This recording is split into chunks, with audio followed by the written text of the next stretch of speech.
간절한 기대와 소망이라는 제목으로 말씀을 증거하겠습니다.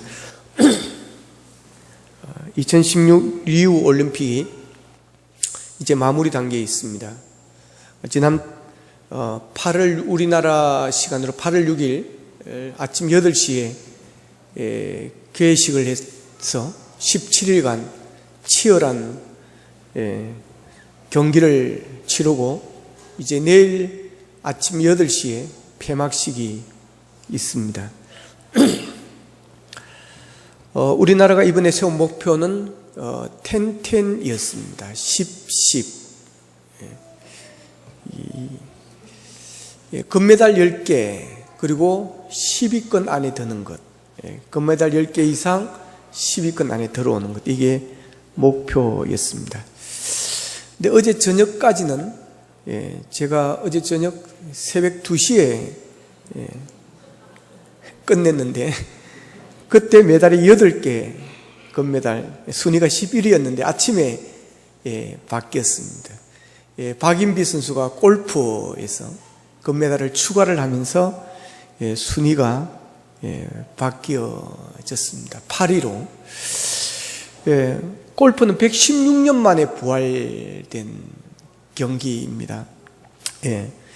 거기서 우리 박인비 선수가 이 나가기 전에 몸도 안 좋고 팔도 다치고 막 이래가지고 많은 고난들이 있었는데 자세도 수정하면서 했는데 역시 세기는 센 것 같습니다. 그래서 골든 크리어 골든 그랜드 슬램, 골든 크리어 글랜드 슬램을 달성했습니다. 그러니까 이제 골든이 붙더라고요. 크리어 글랜드 슬램은 메이저 대회 3개 대회에서 4개 종목에 4개 대회에서 우승을 하면 이제 크리어 글랜드 슬램이 되는데 거기다 올림픽을 하나 더 붙이면 골든 크리어 글랜드 슬램 이렇게 된다고 합니다. 그러니까 116년 만에 부활된 경기니까 110년 동안 골든 크리어 글랜드 슬램을 달성한 사람은 거의 없는 거죠. 그러니까 박인비 선수가 정말 골프의 새로운 역사를 쓴 것입니다. 미국이 지금 금메달 41개로 1위고 영국이 26개로 2위, 중국이 24개로 3위 이렇게 흘러가고 있고 일본이 금메달 12개로 6위를 차지하고 있습니다. 일본이 이번에 생각보다 되게 잘하고 있습니다. 전체 메달의 숫자에서도 일본이 41개고 우리는 20개입니다. 그러니까 배가 더 될 정도로 일본이 많이 이번에 잘하고 있습니다. 다음 2020년을 일본이 도쿄에서 올림픽이 있기 때문에 아마 일본이 준비를 많이 했던 것 같습니다. 자, 우리는 일본에 비해서 좀 부진한 이번 올림픽이었습니다. 금메달 10개는 충분히 능가할 수 있다고 생각하고 넉넉하게 잡았는데 기대했던 선수들이 줄줄이 탈락을 하면서 이변이 많이 일어났습니다. 이번 올림픽의 특징 중에 하나는 세계 랭킹 1위들이 순환을 당하는 그런 올림픽이었습니다. 세계 랭킹 1위가 가장 순환을 많이 당한 종목이 유도입니다. 근데 유독 우리나라가 세계 랭킹 1위가 제일 많은 곳이 바로 유도라고 하는 것입니다. 남자 60g 김원진, 66kg 안바울, 73g 안창림 이런 선수들이 체급별 세계 랭킹 1위를 차지하는 그런 선수들인데 모두가 줄줄이 다 금메달에 실패를 했습니다. 그래서 한국이 가장 큰 피해를 입었습니다. 또 남자 양궁의 간판 스타이자 세계 랭킹 1위인 김우진 선수도 32강에서 세계 랭킹 29위에게 탈락을 2대6으로 지는 이변이 일어났습니다. 그리고 우리나라가 단체 구기 종목 메달 도전에 실패를 했습니다. 1972년 미넨 올림픽 이후에 44년 만이라고 그럽니다. 44년 만에 구기 종목에서 노메달이. 특히 이번에 우리의 희망이었던 여자 배구 대표팀이 첫 게임에는 일본에게 역전승을 하면서 아주 출발이 좋아서 희망을 걸었는데 8강전에서 네덜란드에 패하면서 아쉬움을 남겼습니다. 그리고 남자 축구도 기대를 많이 했습니다. 예선 리그에서 조편성이 별로 안 좋았습니다. 피지는 좀 약하지만 거기에 독일과 멕시코는 우승 후보들입니다.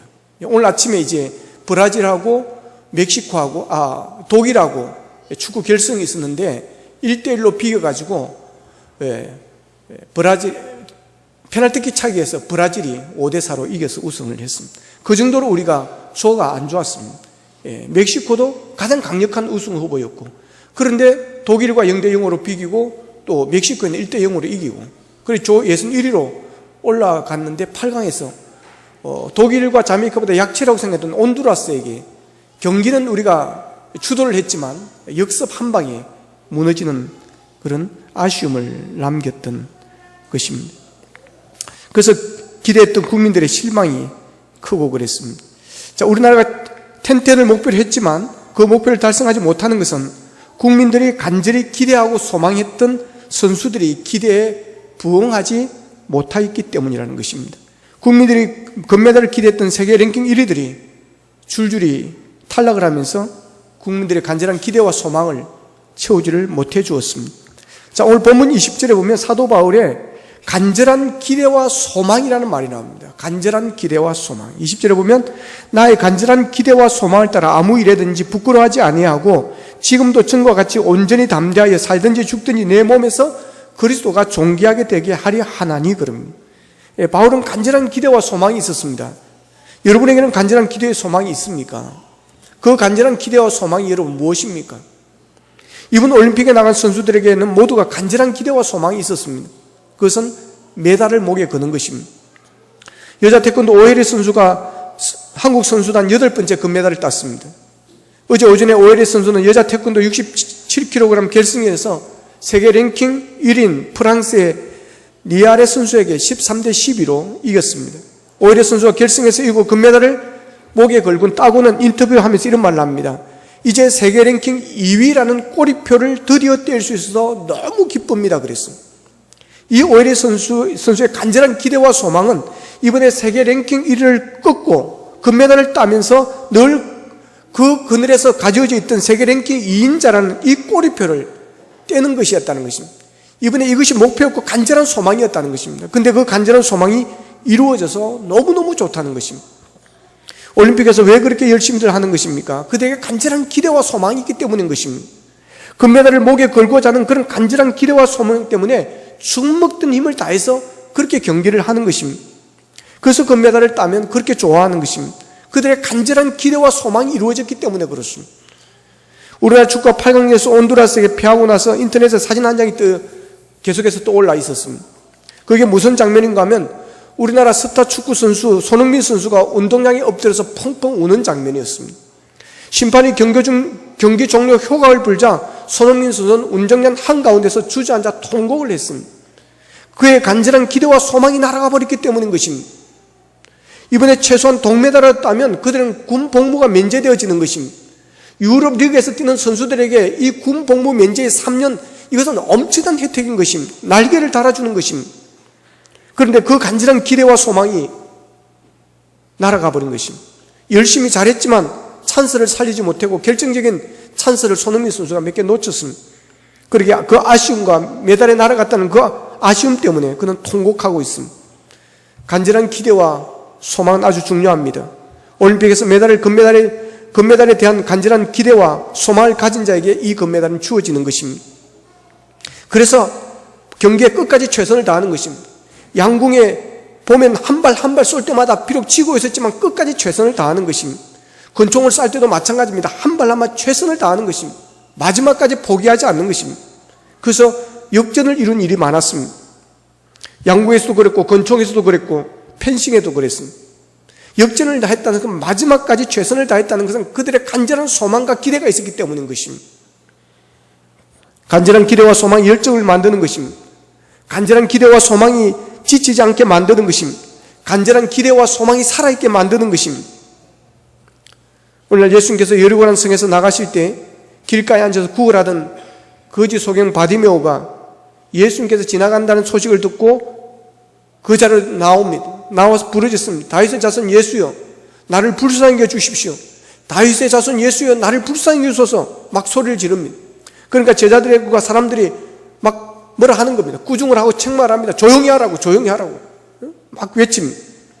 그러니까 이 바디메오는 포기하지 않습니다. 오히려 더 크게 소리를 지릅니다. 이 사람들이 책망 소리 때문에 예수님이 들리지 않을까봐, 예수님이 혹시 못 들었을까봐 더 크게 다윗의 자손 예수여 나를 불쌍히 여 주시옵소서, 나를 불쌍히 여 주시옵소서 막 소리를 지릅니다. 그때 예수님이 그를 찾아갑니다. 가까이 오라 그럽니다. 내가 네게 무엇을 해주기를 원하느냐. 네가 원하는 것이 무엇이라는 것입니다. 선생님, 앞을 보기 원합니다. 나는 앞을 보고 싶습니다. 나의 앞을 보게 해주십시오. 그저 예수님께서 가라, 내 믿음대로 될지어다.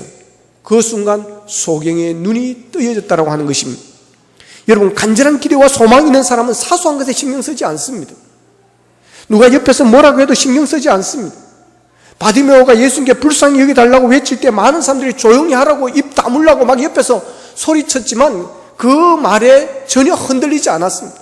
그 말 한마디에 요동하지 않았습니다. 그런 말에 신경 쓰지 않았습니다.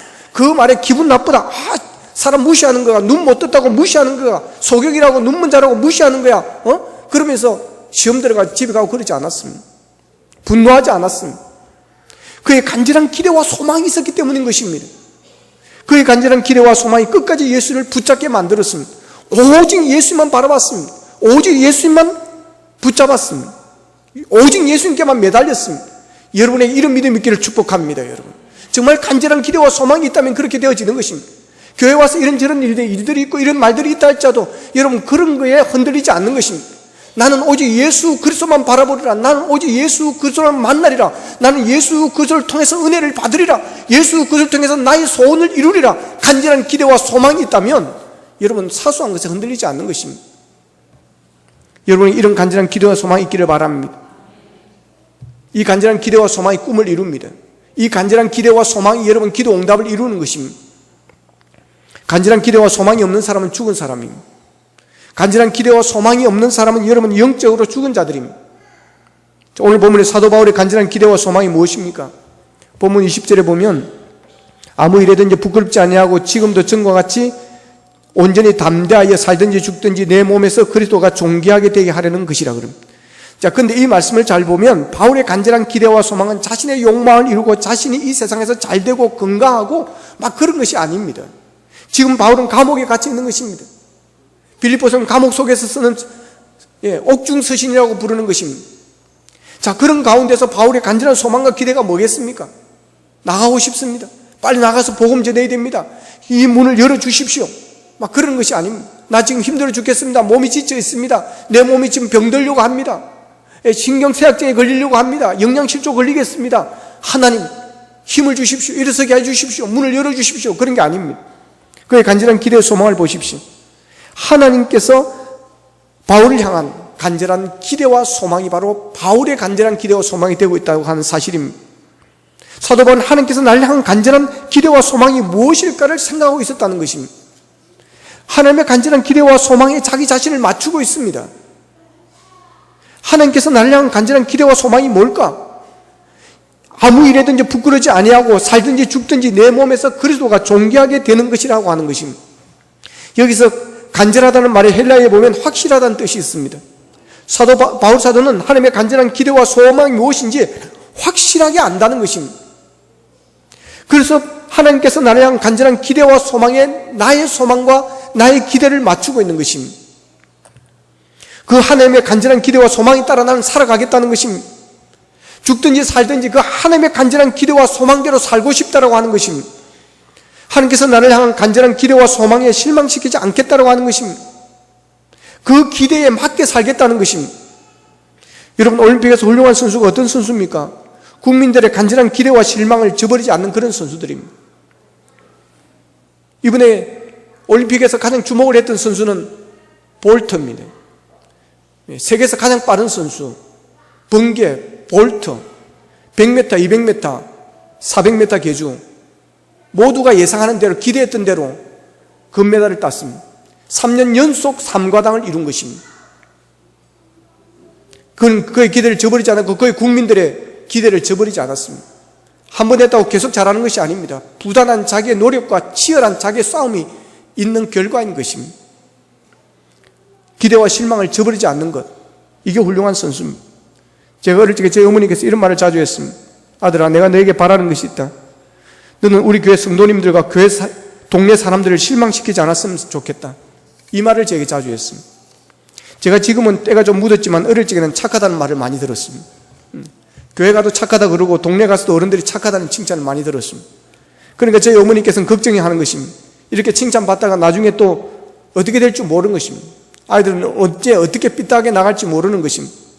그러니까 혹시 나중에 가서 또 잘못돼가지고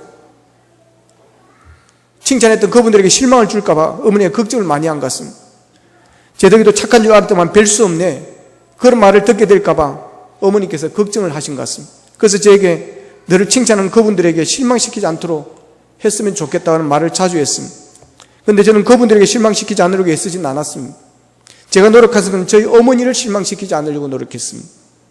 저희 어릴 적에 저희 어머니가 고생하는 것을 저는 보고 자랐기 때문에 저의 작은 꿈은 오직 하나였습니다. 저희 어머니의 간절한 기대와 소망을 저버리지 않는 것이었습니다. 어머니의 기대와 소망에 실망시키지 않으려고 저는 친구들과 가고 싶은 자리도 있었지만 가지 않았습니다.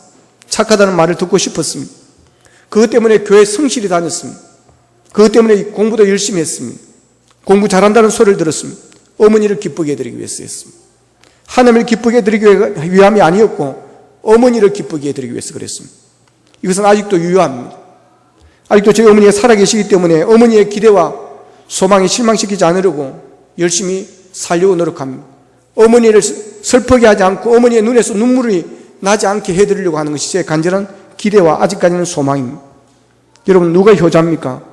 부모님의 간절한 기대와 소망을 저버리지 않는 자식이 효자입니다. 부모님의 간절한 기대와 소망에 실망시키지 않는 것이 바로 효자입니다. 여러분, 믿음이 좋다는 것이 무엇입니까? 신앙생활을 잘한다는 것이 무엇입니까? 하나님의 간절한 기대와 소망을 저버리지 않는 것입니다. 하나님께서 우리를 향해서 엄청난 사랑을 주셨습니다. 독생자 예수 그리스도를 십자가에 못 박아 죽기까지 내어주시면서 우리를 사랑하셨습니다. 그런 하나님께서 우리의 향한 기대와 소망이 있는 것입니다. 그 기대와 소망을 우리가 실망시키지 않는 것, 이것이 바로 믿음 생활 잘하는 것입니다. 영적 효자입니다. 바울 사도가 대사도가 될 수 있는 것은 바로 여기에 있습니다. 바울 사도가 성경을 13권이나 기록할 수 있었던 그런 위대한 영성을 가졌던 것은 바로 여기에 있습니다. 하나님의 간절한 기대와 소망에 따라 살겠다고 하는 그런 간절함이 있었기 때문인 것입니다. 여러분, 예수 믿고 구원받은 하나님의 자녀들은 나의 간절한 기대와 소망이 나의 꿈을 이루고 나의 욕망을 이루는 데 있는 것이 아니라 바울 사도처럼 하나님의 간절한 기대와 소망이 나의 간절한 기대와 소망이 되어지게 하는 것입니다. 그럼 오늘 본문에서 바울이 확신한 하나님의 확실한 그런 간절한 기대와 소망이 무엇이었습니까? 바울이 확신한 기대 소원 무엇입니까? 오늘 본문 20절에 보면 아무 일에든지 부끄럽지 않게 살고 싶다 그랬습니다. 아무 일에든지 부끄러워하지 아니하고, 따라합시다. 아무 일에든지 부끄러워하지 아니하고. 할렐루야. 여기 보면 단서가 있습니다. 아무 일에든지입니다. 아무 일에든지. 하나님과 사람 앞에 부끄럽지 않게 살고 싶다는 것입니다. 어떻게 사는 것이 부끄럽지 않게 사는 것입니까? 여러분, 성도가 성도답게 사는 것입니다. 하나님의 자녀는 하나님의 자녀답게 사는 것입니다. 목사는 목사답게 사는 것입니다. 이것이 부끄럽지 않게 사는 것입니다. 성도는 상도다워야 됩니다. 왜 세상으로부터 교회가 비난을 받는 것입니까? 성도가 성도답게 살지 못하기 때문에 그렇습니다. 교회가 교회다워야 되는데 교회답지 못하기 때문에 그렇습니다. 여러분, 우리는 세상 사람들과 달라야 됩니다. 예수 믿는다고 하면서 세상 사람들보다 더한 사람들이 있습니다. 그러니까 요거도 먹습니다. 더 한다고 그럽니다. 여러분, 최소한 더 하면 안 됩니다. 세상보다 더 욕을 잘하고, 세상 사람보다 더 잘 싸우고, 세상보다 성질이 더 더럽고, 세상 사람보다 더 욕심이 많고, 세상 사람들보다 더 못 참고, 세상보다 더 인색하고, 세상 사람들보다 더 교만하고, 여러분, 그러면 안 되는 것입니다. 그러면 요거도 먹습니다. 그러면 하나님의 영광을 가리우게 되는 것입니다. 하나님의 이름을 망령되이 일컫게 되어지는 것입니다. 여러분, 성도는 세상 사람들보다 나아야 될 줄로 믿습니다. 야, 예수 믿는 사람들이 확실히 낫더라. 그래도 낫더라. 그래도 낫더라. 여러분, 이런 말을 듣기를 축복합니다. 최소한 조금이라도 좀 나아야 되는 것입니다. 조금이라도 더 착하고, 조금이라도 더 온유하고, 조금이라도 더 사랑이 많고, 조금이라도 더 참을 수 있고 말이에요. 조금이라도 더 겸손해야 되지 않겠습니까? 조금이라도 더 우리가 섬기고, 조금이라도 그들보다 조금이라도 더 우리가 선을 베풀며 살아야 되지 않겠습니까? 예수를 닮는 것입니다. 우리는 세상 사람들과 달라야 됩니다. 세상에 물들지 않고 구별되게 살아가야 됩니다. 거룩해야 됩니다. 경건성이 있어야 됩니다. 세상을 따라가는 것이 아니라 세상을 변화시킬 수 있는 자가 되어져야 되는 것입니다. 우리는 그들 속에 살지만 그들과 다르게 사는 것입니다. 그래서 선한 영향력을 우리가 미치는 것입니다. 그들 속에서 그리스도의 향기를 우리가 내는 것입니다. 아무리 세상 풍조가 엄청나게 바뀌어도 우리의 신앙을 끝까지 지키는 것입니다. 아무리 세상이 변하여도 우리는 끝까지 말씀대로 살아가는 것입니다. 말씀대로 살아가는 것이 손해를 보고 말씀대로 사는 것이 바보가 되어지고 어리석은 자라고 손짓을 받는다 할지라도 우리는 끝까지 말씀을 붙잡고 말씀대로 살아가는 것입니다. 성도는 성도다워야 됩니다. 여러분의 삶의 성도의 품위와 품격을 지키라고 하는 것입니다. 답게 산다는 말이 중요합니다. 모든 문제는 답게 살지 못해서 일어나는 것입니다. 검찰이 검찰답지 못하니까 검사장이 구속되어지는 일이 일어나고 그러면서 검찰이 부끄러움을 당하는 것입니다. 국회의원이 국회의원답지 못하니까 국민들과 신뢰를 받지 못하고 부끄러움을 당하는 것입니다. 이런 품위는 다른 데서 나오는 것이 아닙니다. 답게 살아가는 데서 품위가 나오는 것입니다. 국회의원은 금받짓 한다고 국회의원 품위가 나오는 것이 아닙니다. 국회의원이 국회의원다울 때 국회의원의 품위가 나오는 것입니다. 검찰이 검찰다울 때 검찰의 품위가 나오는 것이고 교수가 교수다울 때 교수의 품위가 나오는, 목사가 목사다울 때 목사의 품위가 나오는 것이고 성도가 성도다울 때 성도의 품위가 나오는 것입니다. 여러분, 우리가 아무 일에든지 부끄럽지 않게 사는 것은 성도가 성도답게 사는 것입니다. 교회가 교회다워지는 것입니다. 하나님과 사람 앞에 우리가 부끄럽지 않게 살아가는 것입니다. 우리가 하나님의 자녀답게 살아갈 수 있기를 축복합니다. 성도의 의무에 충실할 수 있기를 축복합니다. 두 번째로 바울의 간절한 기대와 소망은 오직 전과 같이 믿음의 용기와 인내할 수 있도록 해달라고 하는 것이었습니다. 20절에 보면 전과 같이 온전히 담대하여 죽든지 살든지 내 몸에서 그리스도가 존귀하게 되게 하나니 그랬어요. 전과 같이 전의 첫사랑을 회복하자는 것입니다. 첫사랑 그 뜨거운 열정을 가지고 계속 가자고 하는 것입니다. 사도 바울이 처음에 예수님을 믿고 처음 예수님을 만나고 복음으로 뜨거워지고 정말 부활하신 예수님을 직접 만나고 그는 예수를 핍박했던 사람에서 예수를 전가하는 사람으로 돌았습니다. 뜨거운 열정과 열심으로 그는 충성하는 그런 일꾼이 되어집니다. 그러면서 그의 인생이 만사 형통이 아니라 오히려 예수 믿고 지금까지 당하지 못했던 고난을 다 당합니다. 돌에도 맞습니다. 채찍으로도 맞습니다. 감옥에도 여러 번 갑니다. 그를 죽이려고 하는 그런 살인 집단까지도 생길 정도가 되었습니다. 그러나 그는 끝까지 믿음을 지키고 용기를 가졌지만 그가 나이가 많아지면서 또한 가택연금을 당하고 이러면서 조금씩 마음이 약해지는 것입니다. 감옥에 너무 자주 가다 보니까 믿음이 조금씩 흔들리기 시작했습니다. 두렵기도 하고. 사람이 그렇습니다. 나이가 많아지고 그리고 환난이 계속되어지고 어려움을 닥치고 그러면 마음이 약해집니다. 믿음이 약해질 수 있습니다. 흔들릴 수 있습니다. 그래서 사도 바울이 이렇게 말합니다. 하나님, 이전의 믿음을 다시 회복하게 해주시옵소서. 전에 내가 믿음의 용기가 있었던 것처럼 처음 예수님을 만났을 때 그 감격처럼 믿음의 열정과 담대함을 달라고 그는 기도하고 있습니다. 28절에도 보면 무슨 일에든지 대적하는 자들 때문에 두려워하지 아니하는 이런 말씀을 합니다. 그래서 그는 이렇게 말합니다. 하나님, 어떤 위험한 일 앞에서 믿음을 지키도록 담대하게 해주십시오. 담대하게 해주십시오. 여기서 담대함이란 말은 파르레시아라는 헬라어인데 참고 기다린다는 그런 뜻이 있습니다. 기다릴 수 없는 상황에서도 참고 기다린다고 하는 것입니다. 참을 수 없는 상황에서도 참는다라고 하는 것입니다. 여러분, 하나님을 신뢰한다는 것은 다른 것이 아닙니다. 끝까지 견딘다고 하는 것입니다. 끝까지 견디는 자가 구원을 받습니다. 끝까지 견디는 것이 믿음입니다. 지금 내 상황이 전혀 바뀌어지지 않는다 할지라도 끝까지 하나님을 신뢰하고 하나님을 믿고 따르고 견디는 것, 이것이 믿음입니다. 그 대표적인 예가 주기철 목사님이십니다.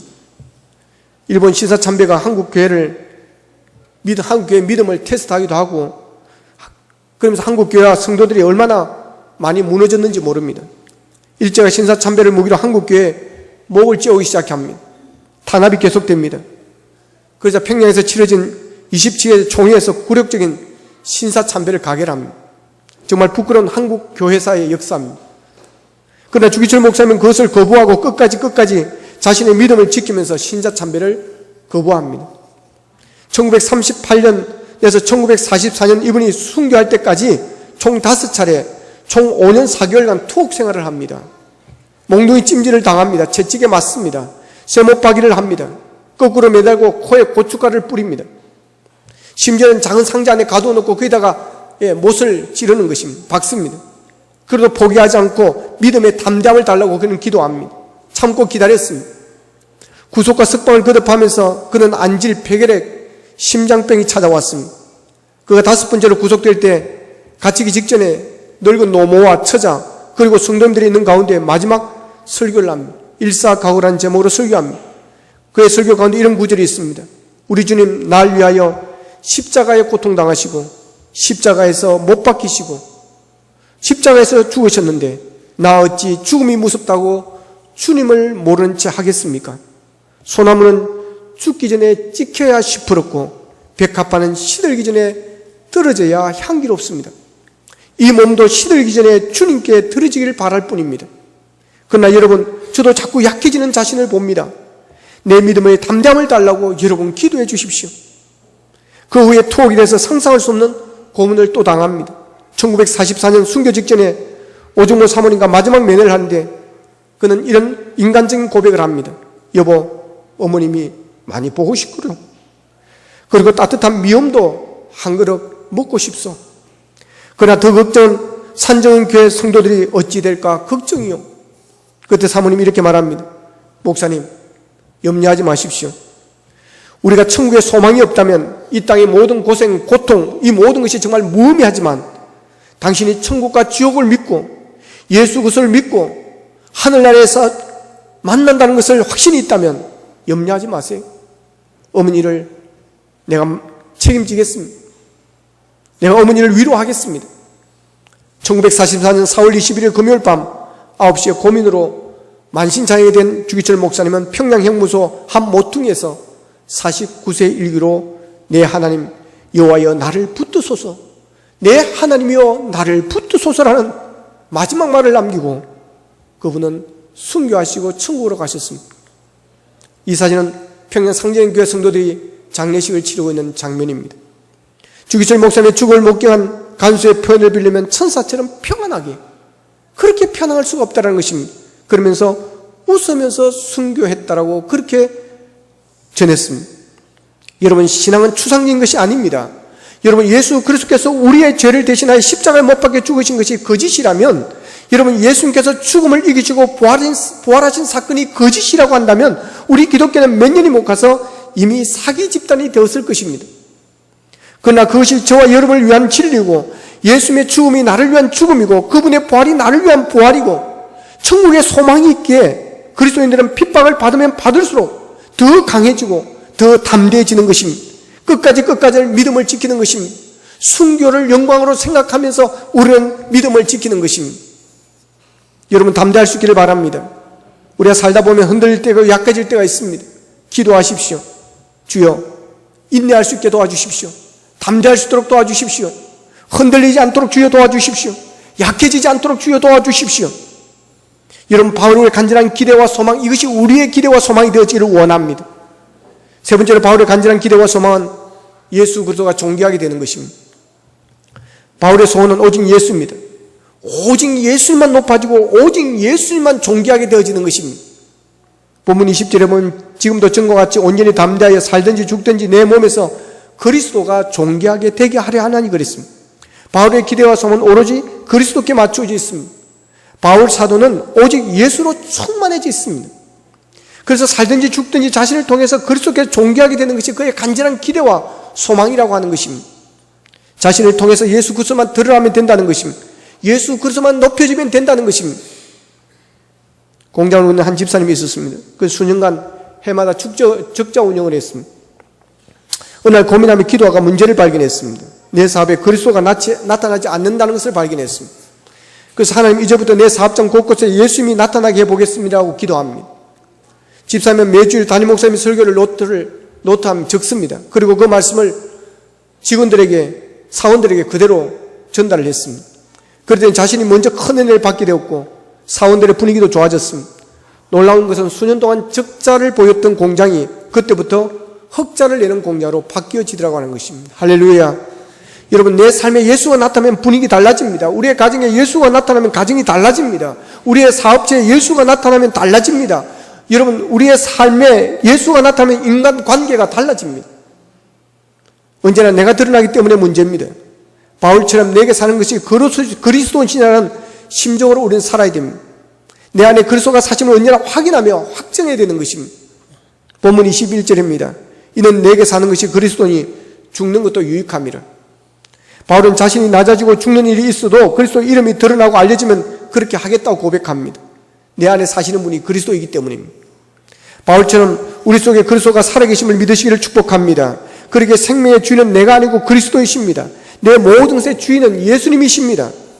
세상 사람들은 승고해야 행복해진다고 생각합니다. 그러나 우리는 달라야 됩니다. 주님 한 분만으로 우리는 행복할 수 있습니다. 주님이 내게 맡겨진 일을 행복하게 해야 됩니다. 그 행복을 누리는 것이 바로 승고인 것입니다. 30대 백만장자가 된 미국의 폴 마이어가 자기 회사 사원들에게 권면을 했습니다. 여러분, 바라는 것을 글로 쓰세요. 그리고 강한 소원을 가지고 매일매일 눈으로 보시면서 이것은 꼭 이루겠다는 마음의 그림을 그리며 살아가십시오. 그 결과 그 말대로 실천한 사람들의 90%가 그들이 바라는 소원들이 이루어졌다 그럽니다. 여러분, 세상 소원도 이렇게 간절히 바라면 이루어지는데 하물며 하나님을 향한 간절한 기대와 소원이 어떻겠습니까? 하나님은 빌립보 2장 13절을 통해서 약속하십니다. 너희 안에서 행하시는 이는 하나님이시니 자기의 기쁘신 뜻을 위하여 너희에게 소원을 두고 행하게 하시나니. 하나님은 우리에게 소원을 심어주시고 그 소원이 이루어지도록 일하시는 분이십니다. 그러기에 어떠한 영적 기대와 소망을 가지느냐가 매우 중요합니다. 여러분의 간절한 기대와 소망이 무엇입니까? 의식주의 세속적 소원이 아니라 모름지기 바울 같은 영적인 기대와 소망이 있기를 축복합니다. 하나님께서 내게 원하시는 간절한 기대와 소망이 여러분의 간절한 기대와 소망이 되어지기를 원합니다.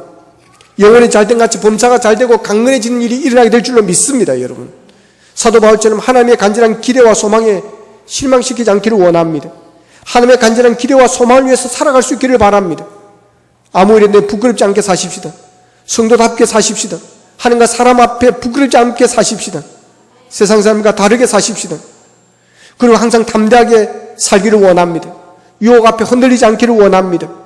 약해질 때 그리스도를 성령을 통하여 힘을 얻기를 원합니다. 그래야 어떤 시련과 환난, 어떤 유혹에도 끝까지 참고 인내하며 끝까지 믿음을 지키기를 원합니다. 사나 죽으나 내 안에 주님만 높아지기를 원합니다. 그래 하나님이 기뻐하시는 간절한 기대와 소망으로 하나님을 기쁘시게 하고 하나님의 영광을 드러내는 저와 여러분들이 될 수 있기를 주님의 이름으로 축원합니다. 기도드리겠습니다.